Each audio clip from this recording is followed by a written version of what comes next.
رسول اکرم صلی اللہ علیہ وسلم نے ارشاد فرمایا، حضرت ابو ہریرہ رضی اللہ تعالیٰ عنہ روایت کرتے ہیں کہ زبان ایک ایسی چیز ہے کہ انسان کبھی کبھار ایسے بولتا ہے کہ اس کو پتہ نہیں چلتا کہ میں کیا کہہ رہا ہوں، لیکن ان بول کی اللہ تعالیٰ کے ہاں اتنی قدر و قیمت ہوتی ہے، اتنی قدر و منزلت ہوتی ہے کہ اللہ تعالیٰ اس شخص پہ جنت کو واجب کر دیتا ہے۔ کہ کبھی کبھار بندہ ایسے الفاظ کہتا ہے، اس کو معلوم نہیں ہوتا کہ میں نے کیا کہا، لیکن ان الفاظ کے ذریعے اللہ تعالیٰ اس پہ جنت کو واجب کر دیتا ہے۔ اور کبھی کبھار اسی زبان کے ذریعے انسان ایسے الفاظ کہتا ہے، اس کو بہت معمولی سے لگتے ہیں،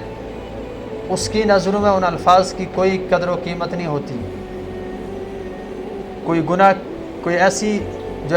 شر والا کام کرتا ہے، ایسا الفاظ کہتا ہے جس کی وجہ سے اگر اس پہ جنت واجب ہو بھی چکی ہوتی ہے تو اللہ تعالیٰ اس کو جنت کے دروازے سے کھینچ کے دوزخ میں پھینک دیتا ہے اس زبان کی وجہ سے۔ حضرت علی رضی اللہ تعالیٰ عنہ ارشاد فرماتے ہیں کہ المرء تحت لسانی، کہ انسان اپنی زبان کے نیچے ہے۔ اس سے مراد یہ ہے کہ جب تک انسان خاموش ہے دوسرا یہ نہیں جان سکتا کہ یہ پڑھا ہوا ہے، جاہل ہے، کیسا ہے۔ جب وہ بولنا شروع کر دیتا ہے تو وہ اپنے راز کھولنا شروع کر دیتا ہے، تو زبان سے پتہ چلتا ہے کہ کس انسان کے اندر کیا رکھا ہوا ہے، کس کے اندر کتنی صلاحیت ہے، کس کے اندر کتنا شعور ہے۔ یہ اس کی زبان کے ذریعے سے دوسرا بندہ جان سکتا ہے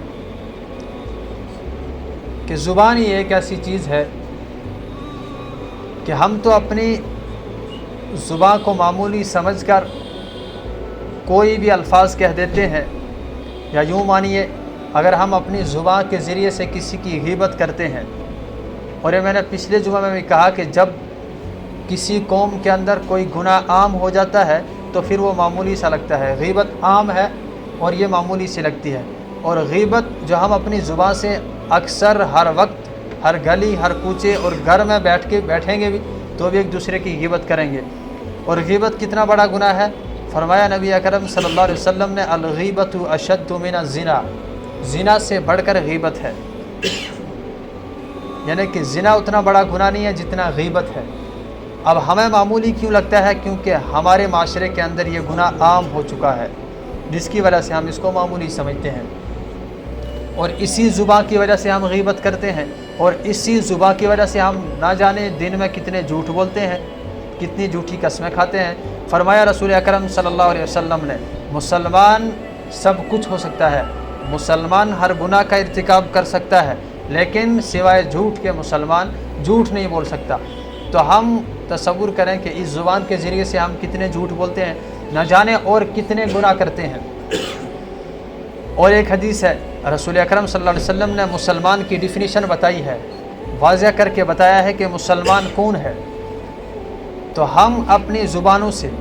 اپنی زبان کے ذریعے سے، اس معمولی سے گوشت کے ٹکڑے سے، اور اس سے یہ بھی پتہ چلتا ہے کہ انسان کا دل کیسا ہے، کیونکہ دل میں جو کچھ ہوتا ہے وہ انسان کی زبان پہ آتا ہے۔ ایک صحابی رسول نے اس کی مثال اس طرح بتائی کہ ایک ہنڈیا کے اندر جو ہوگا کہ ہنڈیا اس نے دل کی مانند بتایا اور چمچہ زبان کی مانند بتایا، اس لیے کہ ہنڈیا کے اندر جو ہوگا چمچے سے ہم وہی نکالیں گے، اگر گوشت ہوگا تو وہی نکالیں گے، سبزی ہوگی تو وہی نکالیں گے، پانی ہوگا تو وہی نکالیں گے۔ اسی طرح ہمارے دل کے اندر جو ہوگا ہماری زبان بھی وہی اگلے گی، ہماری زبان بھی وہی باہر نکالے گی جو ہمارے دل کے اندر ہوگا۔